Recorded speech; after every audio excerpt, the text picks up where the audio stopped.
10. Yani hakuna vitu ambavyo mwanadamu kishawahi kupewa na Mwenyezi Mungu Subhanahu wa Ta'ala asema ya Rabbi sasa inatosha.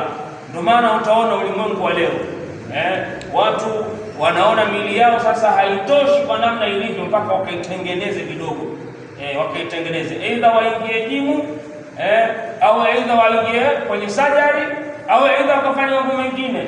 Kila ulichopewa na Mwenyezi Mungu Subhanahu wa Ta'ala unaona hakitoshi, basi kama ambavyo ulivyopewa na Allah na unavyomiliki hakitoshi, basi jua hata amali zako njema hazikutoshelezei wewe siku ya Kiyama kuipata pepo.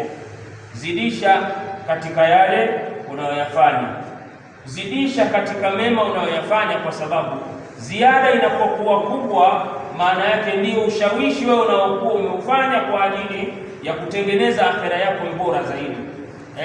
Yani inafika hatua mtu kwa namna ulivyokuwa na ziada, inafika hatua na unasema wapi kapungukiwa huyu, wapi kapungukiwa, unasema ya Rabbi hamna kitu.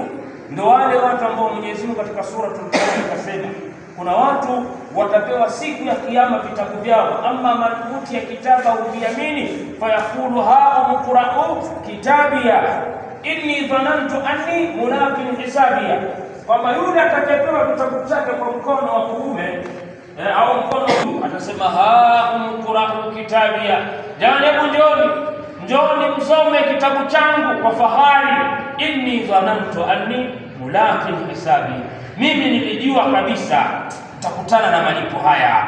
Sasa lazima ujihakikishie, kama huyu mtu kajihakikishia kwamba siku ya Kiyama atajifahari mbele ya Allah, jamani hebu njoni, hizi hapa amali zangu nimezifanya. Kwa sababu gani?